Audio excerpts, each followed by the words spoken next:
Halo teman-teman, selamat datang kembali di kanal YouTube Patanan dan Associate. Pada video kali ini, saya dan teman-teman saya akan membahas mengenai apa itu somasi dan apa saja yang perlu diperhatikan jika kita ingin membuat suatu somasi. Dan ikutin terus video ini sampai selesai.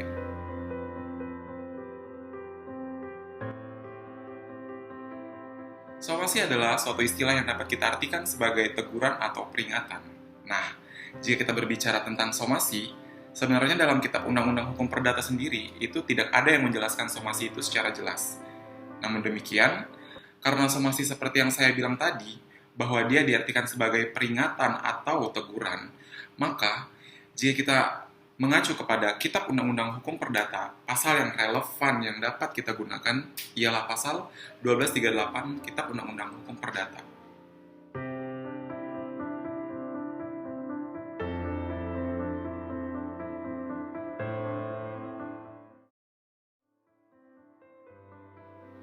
Mengingat pengertian daripada somasi itu sendiri, seperti yang sudah saya jelaskan di awal, yaitu peringatan atau teguran.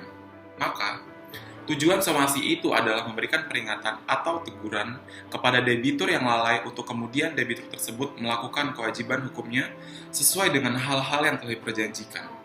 Nah, apabila debitur tersebut mengabaikan somasi yang kita kirimkan, maka konsekuensinya debitur tersebut dapat dikatakan sebagai debitur yang wan prestasi. Sehingga, dalam hal ini, kreditur dapat mengajukan penggantian biaya, ganti rugi, dan juga bunga.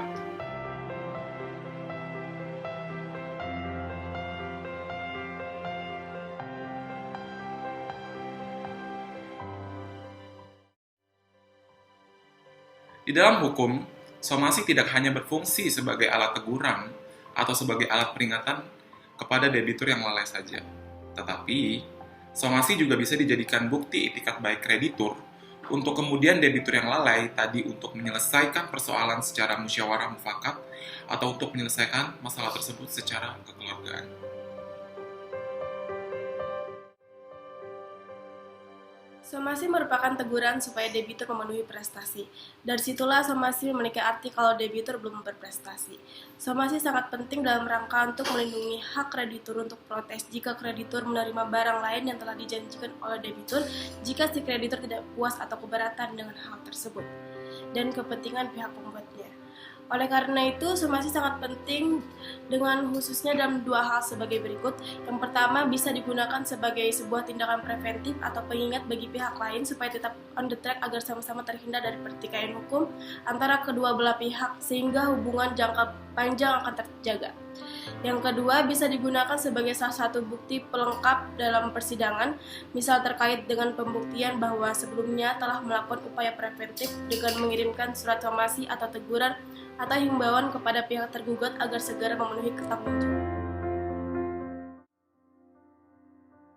Pada hukum acara perdata menentukan bahwa somasi dapat dilakukan oleh siapa saja sepanjang pihak penggugat mempunyai kecakapan dalam melakukan perbuatan hukum terhadap pihak debitur. Pada pasal 118 HIR juga menyatakan bahwa aturan somasi tidak diwajibkan untuk diwakilkan kepada kuasa hukum, yang berarti dapat disimpulkan bahwa perwakilan di dalam somasi bukan merupakan suatu keharusan. Namun, jika untuk perusahaan, maka kewenangan untuk bertindak dilimpahkan pada Dewan Direksi. Sesuai dengan pasal 1 ayat 5 Undang-Undang Nomor 40 Tahun 2007 tentang perseroan terbatas yang menyebutkan bahwa untuk perwakilan suatu badan hukum akan diwakili oleh Dewan Direksi dalam pengambilan keputusan. Cara membuat somasi yang baik dan benar. Pertama, sampaikan latar belakang permasalahan di dalam surat somasi. Kedua, somasi harus menyatakan sebuah perintah atau teguran. Lalu yang ketiga, permintaan di dalam surat somasi harus jelas, singkat, dan mudah dimengerti. Keempat, buka ruang negosiasi dalam surat somasi. Sekian penjelasan dari kami. Apabila ada salah kata, mohon dimaafkan. Semoga apa yang kami sampaikan dapat bermanfaat bagi teman-teman semua. Dan jangan lupa untuk ikutin terus kanal YouTube Patanan dan Associate. Selamat beraktivitas dan terima kasih.